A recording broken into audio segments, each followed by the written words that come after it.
video ini akan ditujukan kepada adik tingkat ataupun dosen maupun para penonton yang telah bersedia meluangkan waktunya pada video ini. Perkenalkan, nama aku Tiara Aldisa dari Teknik Industri Universitas Pancasila.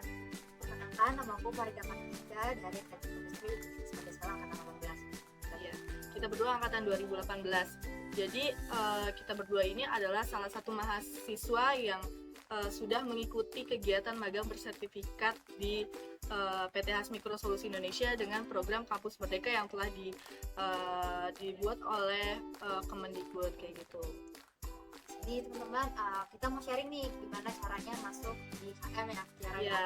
Nah, jadi awalnya itu kita daftar dulu nih di platform NSIB-nya, kita bikin akun, terus kita isi biodatanya, formnya semua yang berkaitan dengan kebutuhannya platformnya itu. Nah, setelah itu kita udah isi data, nah kita di sini bisa nih ngedaftar dari beberapa mitra yang ada, perusahaan yang kita pilih.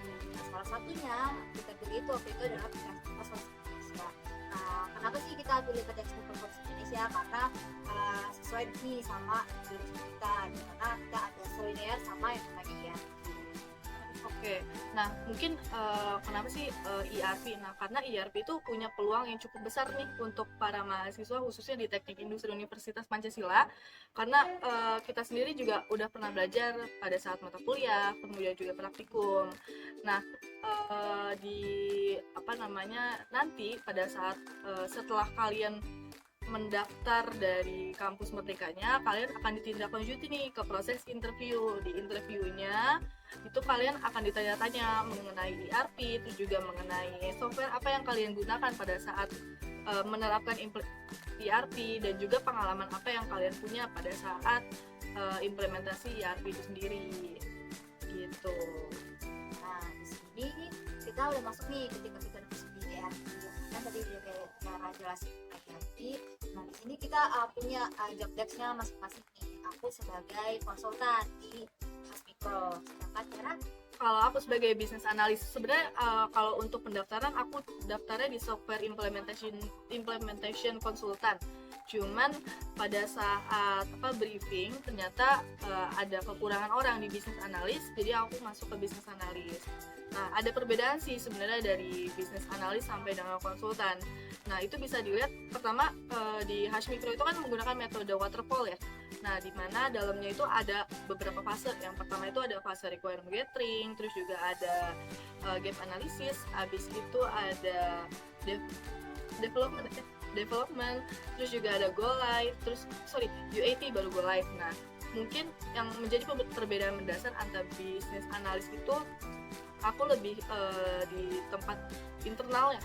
Jadi aku cuman ada di fase requirement gathering hingga sampai dengan gap analysis, hingga sampai dengan FRD atau dokumen yang telah disetujui oleh klien dan juga PT Hasmikro itu ditandatangani. Nah, beda lagi kalau dengan konsultan. Nah, konsultan itu tadi kan Tiara sampai FRD nih, sampai fungsional requirement dokumennya itu udah terbentuk. Nah, baru aku implementasi ke usernya. Jadi aku lebih ke eksternal. Kalau Tiara dari internal, aku lebih ke eksternalnya. Eksternalnya di mana aku onsite kerjanya, ketemu dengan klien-klien, dan terus mereka tuh yang sistemnya tuh udah memenuhi kebutuhan mereka atau belum, itu aku yang implementasi. Nah, itu ntar akan ada yang namanya tahap UAT. Jadi mereka itu menerima apa enggak sistem kita, layak apa enggak sistem kita untuk si kebutuhan mereka. Setelah itu baru aku mengadakan training. Nah, aku lah yang melatih mereka supaya mereka bisa menggunakan sistem ERP tersebut. Nah, setelah udah training, kita akan mengadakan yang namanya go live. Go live itu kita ngelakuin semuanya secara langsung gitu ya, secara semuanya transaksi dan sebagainya. Jadi baik aku sama Farida itu kan projectnya beda-beda ya. Nah, di setiap project juga fasenya nggak semuanya ada di RG, itu juga nggak semuanya langsung di go live. Itu kita bakal ngerasain gitu nanti, karena kebetulan aku business analyst, jadi aku cuma ngerasain dari fase RG sampai dengan FRD tadi, si gap analysis. Kalau Farida pada tahap go live atau support. Iya benar. Nah, kemudian yang menjadi pengalaman bagi kita itu soal ini sih, soal interaksi antara interaksi antara culture-nya ya, culture kerja kita di sana. Work-nya lah, work culture-nya. Iya, kita itu biasa kerja dari jam 8 sampai dengan jam 5 sore. Itu nanti jam 12 sampai jam 1 itu kita istirahat. Tuh. Nah, kalau aku ditanya aku berhubungan dengan siapa aja, yang pertama itu ada, karena aku seorang bisnis analis, aku punya mentor juga bisnis analis. Itu yang akan menjadi keputusan saat menentukan suatu produk itu perlu di custom atau enggak gitu kan. Terus juga aku berhubungan dengan business development, atau mungkin di video lain nih Regina bakal cerita jadi business development itu ngapain gitu. Terus juga aku berhubungan juga dengan tim support dan juga konsultan. Sesekali juga aku berhubungan sama klien gitu. Nah, tiap minggu juga aku selalu melaksanakan weekly meeting itu bersama business director langsung. Jadi di situ kita akan tracking nih apa aja yang kita lakuin selama seminggu saat mengerjakan project ERP.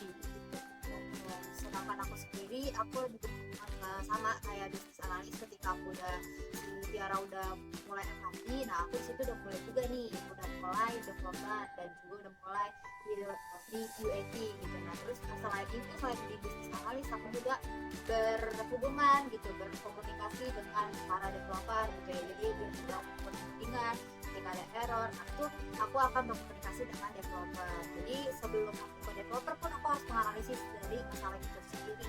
Nah untuk analisis masalahnya sendiri itu aku juga perlu analis untuk melakukan keputusan gitu. Nah ketika melakukan saran atau keputusan dapat dari seorang Tiara bisnis analis, nah itu baru ketika udah dapat dari internal nih tadi kan, internal baru aku bisa lempar ke eksternal ataupun user aku ataupun klien aku.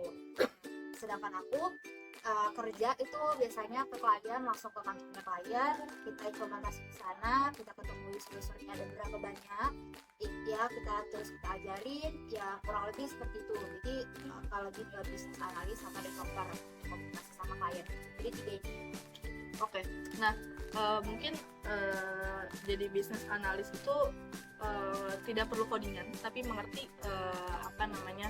kira-kira fitur ini dibutuhin atau enggak. Nah, berkat mungkin Pak Agung Terminanto pernah ngajarin kita nih, perkenalkan Udo Apps. Nah, itu jadi salah satu dasar saya selaku junior business analis di sana untuk memutuskan nih kira-kira ini di custom atau enggak. Tentunya dengan keputusan saya ini berfungsi untuk memaintain budget, untuk mengawasi nih budgetnya itu masih sesuai atau enggak. Kemudian kita di sana juga, kalau dari saya dapat 7 project, itu beda bidangnya masing-masing, ada konstruksi, alat tulis dan kantor, kemudian faktur, terus ada properti, industri properti kayak gitu.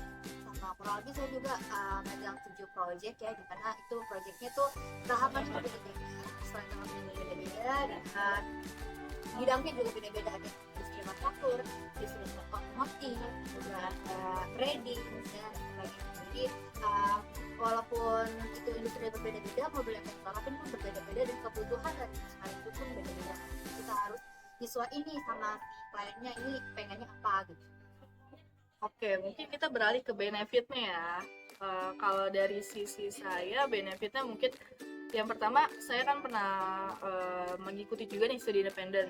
Dengan adanya studi independen dan ada magang bersertifikat, ini memantapkan ilmu saya, khususnya implementasi ini ilmu saya ini akan saya terapkan di skripsi saya gitu. Karena tanpa magang bersertifikat ini, jujur aja pengetahuan kita belum cukup gitu untuk tahu skripsi itu bagusnya kayak gimana, apalagi khususnya di bidang ERP. Kemudian juga kita dapat uang saku dari Kemendikbud, ya, dan banyak relasi sih dari banyak universitas. Setim saya aja itu ada dari Lampung, terus juga ada dari Bali kayak gitu. Kalau saya sih, kalau lebih benefitnya apa, jadi ada benefit secara soft skill ya, tadi kan Tiara bilangnya uang saku dan sebagainya. Kalau secara soft skill, jadi kita tuh lebih belajar gimana caranya membuat decision maker yang baik gitu. Nah karena kan sebagai analis, sebagai konsultan, kita tuh harus membuat keputusan yang benar-benar nggak boleh sembarang keputusan, harus ada analisisnya dulu gitu. Terus yang kedua itu kita punya jaringan profesional gitu, jadi kita nggak berkomunikasi dengan yang apa ya, yang biasa aja gitu. Jadi kita berkomunikasi dengan manajer-manajer yang mungkin itu satu tanggung jawab juga, tanggung jawab besar. Nah terus juga mungkin kita lebih ke arah disiplin dalam menggunakan waktu. Nah selain dari tadi uang saku, mungkin aku sebagai konsultan, nah aku kan udah pernah merasakan sebagai konsultan dimana aku onsite. Nah itu biasanya onsite aku tuh dikasih reward atau dikasih makan sama kliennya gitu, jadi itu lumayan enak sih untuk sebagai konsultan gitu. Tapi mungkin selain benefit, kita bicara tentang keluh kesahnya mungkin ya. Tadi kan udah enak-enaknya nih. Iya, enak-enakan nih, sekarang di keluh kesahnya. Kalau mungkin dari Farida dulu deh, yang udah 1 tahun di Hash Mikro gitu. Nah jadi keluh kesahnya sebenarnya secara masuk apa nggak masuk itu sebenarnya nggak pernah menyesal untuk masuk Hasmi PT Polisi Indonesia, karena banyak banget belajarnya. Terus kita yang tadinya nol, bener-bener nol bisa jadi bos sampai 100 lah gitu. Nah tapi balik lagi ke kita di situ memang tadi yang aku bilang sama Tiara, megang sama 7 proyek, lotnya lumayan banyak. Nah gimana caranya kita ngatasin itu sebenarnya, Tiara, lotnya banyak. Terus juga apa namanya dari klien nih, misalkannya ada saran atau dari klien itu yang nggak bisa kita kontrol nih, jadi jam berapa klien bisa ngobrol sama kita, di jam berapa itu nggak ada batasannya, jadi kita harus menerima itu semua gitu ya. Itu yang menurut aku masih harus kita pelajarin ya. Iya, kalau kesana. Iya sama sih, mungkin workloadnya mungkin untuk skala kita cukup banyak, jadi seringkali mungkin ada pekerjaan yang tumpang tindih, jadinya kita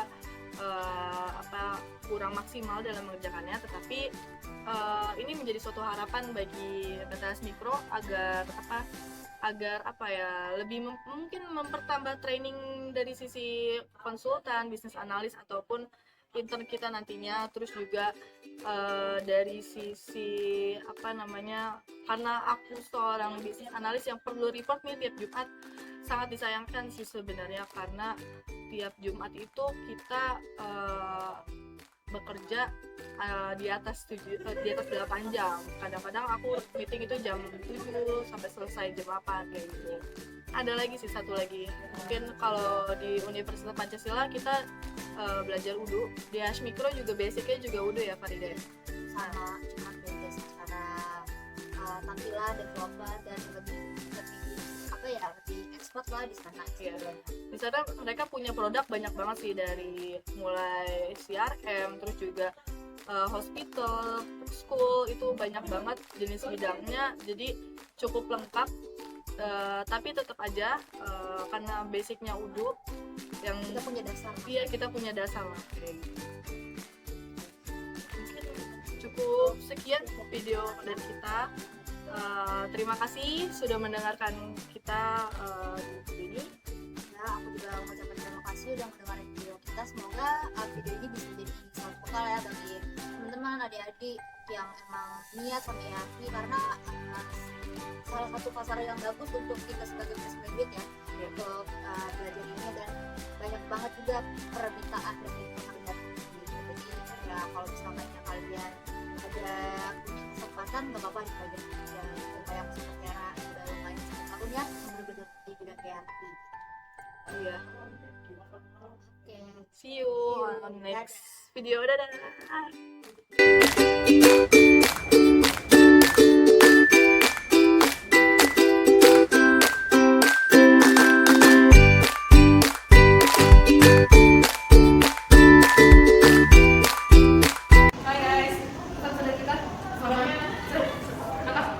Ini mentor aku, boleh sampein kesan-pesan? Oh, kesan-kesan.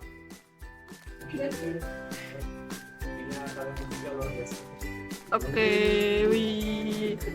Mudah sekali. Ada nggak pesan buat adik tingkat saya gitu kali aja? Kalau mau join kita silakan gitu. Ya kalau mau join silakan.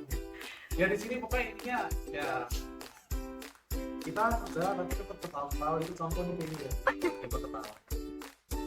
yang ini sampai ketawa juga gitu ya, kita gitu itu kan di dalamnya ya segar kembalinya enggak tapi bila bos kita aja tapi sebetulnya belum apa.